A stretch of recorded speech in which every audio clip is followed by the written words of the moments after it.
life is suffering. Right. Indisputable. What do you do about that? You voluntarily accept it and then strive to overcome the suffering that's a consequence of that. And you do that for you, and you do that in a way that makes it better for other people. And then that works. And one question might be, well, how well does it work? And the answer is, the only way that you can find out is by trying it. That's it. That's the existential element of it. The proof is to be derived by the incarnation of the attitude in your own life. No one can tell you how it will work for you. It's the thing that your destiny is to discover that. And you have to make the decisions to begin with. It's like, because you can't do this without commitment. You have to commit to it first. That's the act of faith that Kierkegaard was so insistent upon. You have to say, I'm going to act as if being is good. I'm going to act as if truth is the pathway to enlightenment. I'm going to act as if I should pursue the deepest meaning possible in my life. And there's reasons to do none of those. They're real reasons. So it's really a decision. But you can't find out what the consequence of the decision is unless you make the decision. I think the same thing happens when you get married, by the way. Is that if you think you might leave, you're not married. And then you think, well, the marriage didn't succeed. It's like, well, maybe you were never married.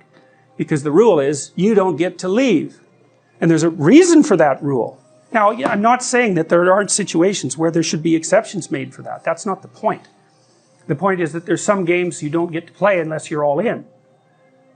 And the other thing that's so interesting about being alive is that you're all in. No matter what you do, you're all in. This is going to kill you. So I think you might as well play the most magnificent game you can while you're waiting. Because do you have anything better to do? Really? Why not pick the best thing possible that you could do? Why not do that? Maybe you could justify your wretched existence to yourself that way. I think you could. That's what it looks like. You know, people find such meaning in the responsibilities they adopt, it stops making them ask questions about what life is for. If you have a newborn child, for example, like unless you're really in a bad way, psychotically depressed, or maybe your personality really needs some retooling, you stop thinking about anything but ensuring that that baby is doing well.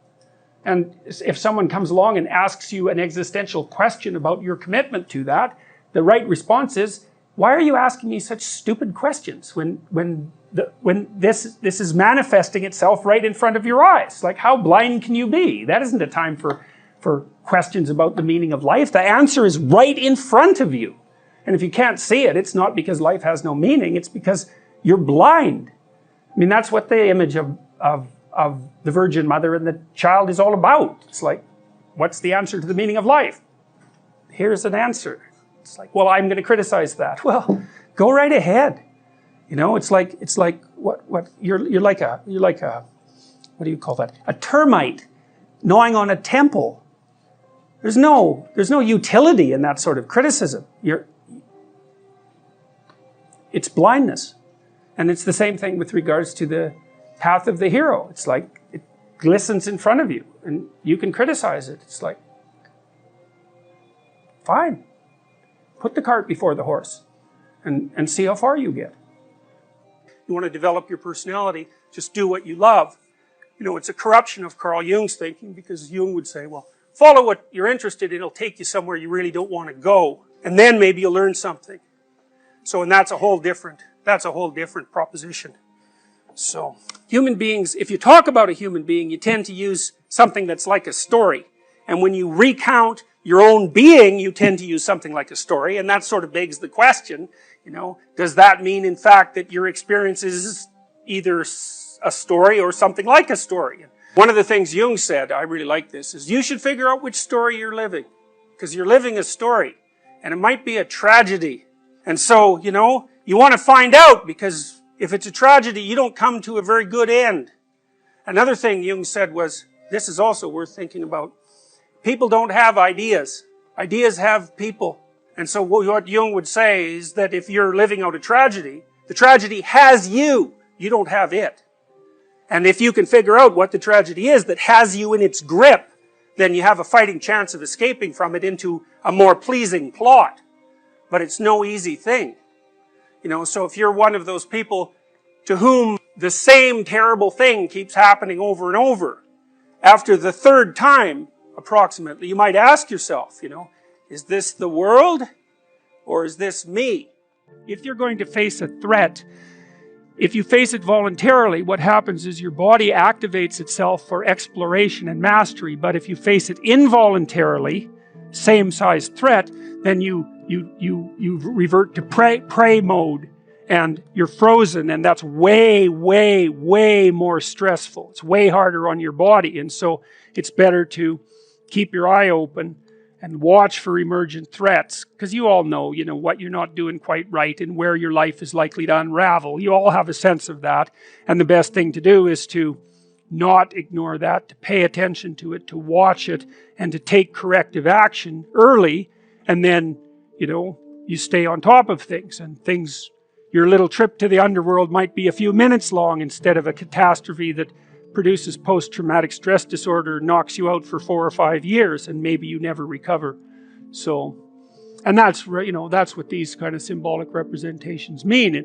Those are states of being that indicate being devoured, and you can be devoured by your own unconscious. Jesus, that happens all the time. What does that mean? Well, you know, and it's an autonomous thing in some sense, you know, like if you get depressed or if you get really anxious, you don't have any control over that.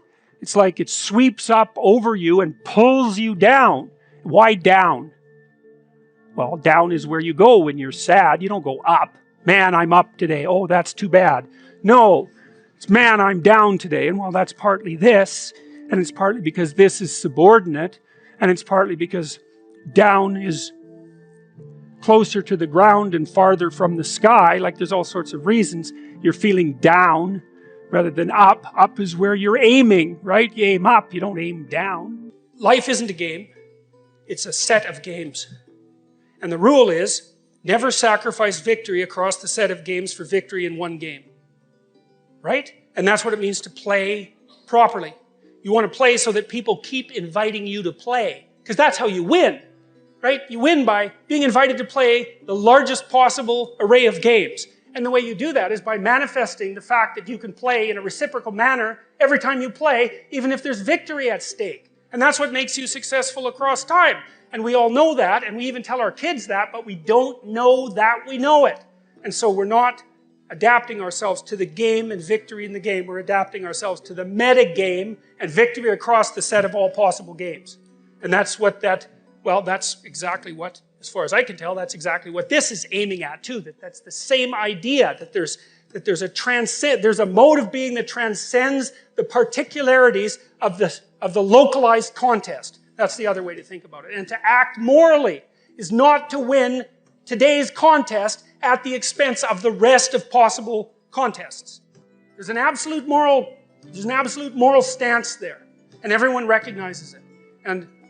And I also think it's the key to success. And I would also say it's very much akin in a strange way. Like the person who is the master at being invited to play the largest possible number of games is also the same person. I haven't quite figured out the precise relationship between these two, is also the same person that goes out forthrightly to conquer the unknown before it presents itself as the enemy at the door. They're the same thing.